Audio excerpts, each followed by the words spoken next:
Hujan yang tanpa henti mengguyur Jakarta sejak 31 Desember 2019 hingga 1 Januari 2020 menghadirkan puluhan titik banjir di Jakarta. Ya sebetulnya ini termasuk banjir yang besar, padahal tiap tahun tuh ada, cuman ditunggu 2 jam, 3 jam itu ya udah surut gitu.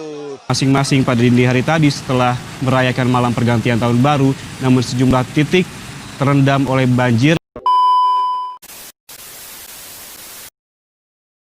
Lagi-lagi ibu kota diterjang banjir.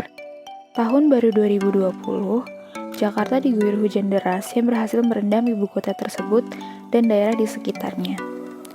Curah hujan yang turun pada hari tersebut masuk tinggi dan lebih panjang dari biasanya, yakni mencapai 377 mm. Banjir di ibu kota sendiri sudah menjadi langganan tiap tahunnya. Permasalahan banjir ini mengakibatkan puluhan ribu orang mengungsi serta mengalami kerugian yang cukup besar. Bahkan, permasalahan ini dapat memakan korban jiwa. Untuk menanggulangi banjir, pemerintah sudah melakukan berbagai upaya mitigasi. Mitigasi tersebut dilakukan dengan menggunakan bendung.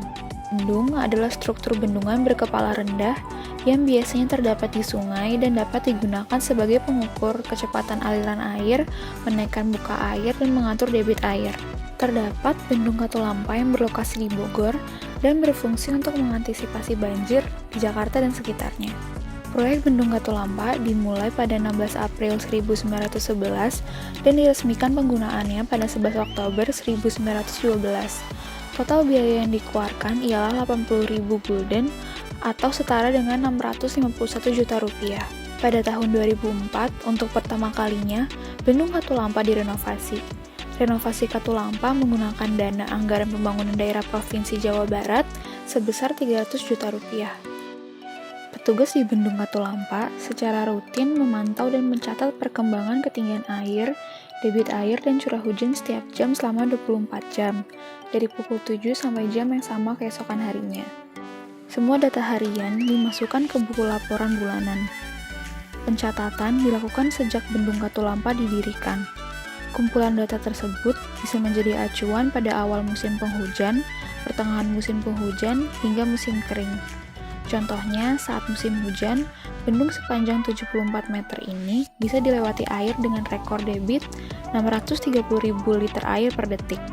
Kemudian untuk ketinggiannya pernah mencapai 250 cm di tahun 1996, 2002, 2007, dan 2010.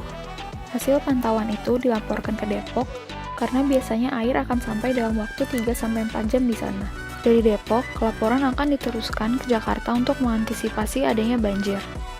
Berdasarkan data-data tersebut, bendung memakan biaya yang sangat besar, dan data yang didapatkan adalah data tiap 1 jam. Selain itu, data juga tidak dapat diakses langsung ke perangkat elektronik warga sekitar bantaran sungai. Oleh sebab itu, hadirlah SIPERIN, atau Sistem Peringatan Dini Banjir Terintegrasi. SIPERIN dapat mengukur debit air secara real-time dan dapat memberi peringatan akan banjir kepada penduduk yang ada di sekitar sungai. Caranya adalah dengan menempatkan generator pada beberapa titik di pinggiran sungai. Penempatan generator dimulai dengan membuat jalur air baru di pinggir sungai.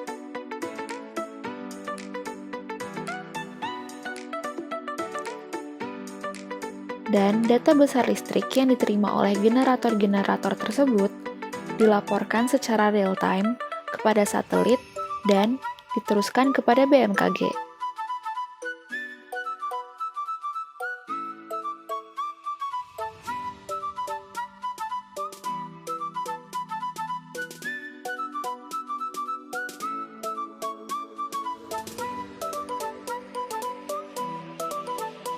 Jika besar listrik yang diterima oleh generator sangat tinggi, terdapat potensi air yang mengalir pada sungai sangat deras dan berpotensi terjadinya banjir. Jika hal tersebut terjadi, SIPERIN akan langsung mengirimkan peringatan ke perangkat elektronik warga sekitar, sehingga mereka dapat mengungsi sebelum terjadinya banjir. Lalu, apa keunggulan dari SIPERIN dibandingkan dengan bendung yang sudah ada? SIPERIN sendiri relatif lebih murah dibandingkan dengan pembangunan bendung yang biayanya bisa mencapai ratusan juta rupiah atau bahkan miliaran. Selain itu, data yang diperoleh oleh si Perin lebih real time dibandingkan dengan bendung.